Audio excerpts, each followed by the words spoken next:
Hello दोस्तों, मैं श्रीनाथ सोलंकी आपका हार्दिक स्वागत करता हूँ श्री ऑल इन वन में। और मैं आपके लिए पॉलिटी जीके के टॉप 10 क्वेश्चन एमसीक्यू के फॉर्म में लाया हूँ। पहला क्वेश्चन है, भारत के संविधान में नागरिकता किस भाग में स्थित है? तो भाग 2 में नागरिकता स्थित है। भारतीय संविधान भाग 2 नागरिकता अनुच्छेद 5 से 11 में नागरिकता है।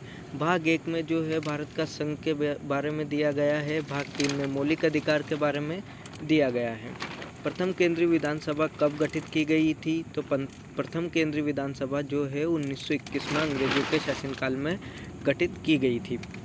1922 में 5 फरवरी 1922 को जो है चोरा चोरी हत्याकांड हुआ था गोरखपुर में। 1935 में भारत शासन अधिनियम 1935 आया था। हमारे देश की संसद में कुल अभी 545 सीटें हैं।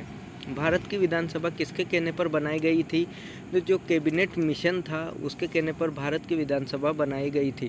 कैबिनेट मिशन जो कि 1942 में आया था, पर उसको लागू किया गया था 1946 में, जो कि इसके अध्यक्ष थे सर पेथिंग लॉरेंस और स्टेफोर्ड क्रिस जो सदस्य थे, और एक अलेक्जेंडर सदस्य।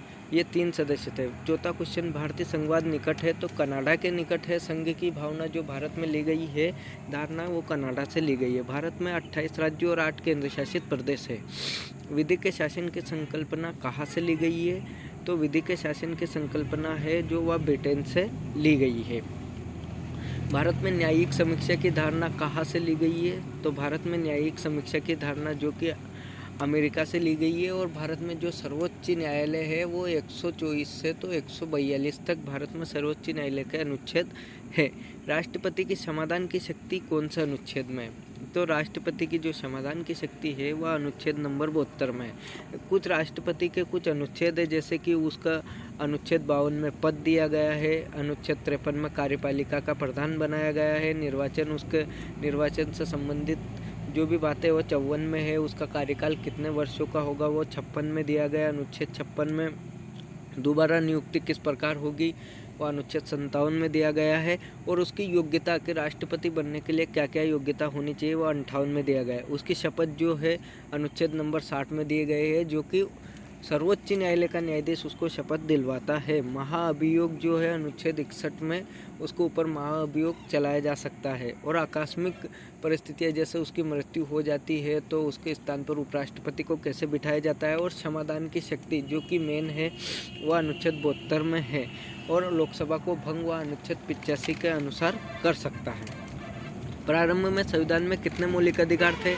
तो प्रारंभ में संविधान में 7 मौलिक अधिकार थे, लेकिन 44वें संविधान संशोधन 1976 के तहत जो है संपत्ति के अधिकार को हटाकर वर्तमान में 6 मौलिक अधिकार है, जो कि इस प्रकार है। तो समानता का अधिकार जो 14 से 18 तक है। स्वतंत्रता का अधिकार अनुच्छेद 19 से 22 तक है। और जो शोषण के विरुद्ध अधिकार है वह 23 से 24 तक है। धार्मिक स्वतंत्रता का अधिकार 25 से 28 तक है। संस्कृति और शिक्षा संबंधित अधिकार 29 से 30। और संवैधानिक उपचारों का अधिकार जो कि अनुच्छेद 32 में है, जिसे कि बाबा साहब अम्बेडकर ने संविधान की कुंजी कहा था। सर्वोच्च न्यायालय का कौन सा अनुच्छेद में अभिलेख न्यायालय कहा जाता है? तो इसे अनुच्छेद 129 में अभिलेख न्यायालय कहा गया है। अभिलेख न्यायालय की थोड़ी अपन विस्तार से चर्चा कर लेते हैं। तो भारतीय संविधान का अनुच्छेद 129 सर्वोच्च न्यायालय को अभिलेख न्यायालय का स्थान प्रदान करता है। इससे आशय है कि सर्वोच्च न्यायालय के निर्णय देश में सर्वमान्य होंगे, मतलब उसको कोई टाल नहीं सकता। अभिलेख न्यायालय के निर्णय की अवमानना या उल्लंघन करने पर दंड दिया जा सकता है। मूल अधिकार भारत के संविधान के किस भाग में स्थित है? जो मूल अधिकार है जो कि नागरिकों का अपना मौलिक अधिकार है वो किस भाग में है? तो वो भाग 3 में है। मूल अधिकार भाग 3 में दिए गए हैं। तो यह 12 से 35 तक मूल अधिकारों का वर्णन है।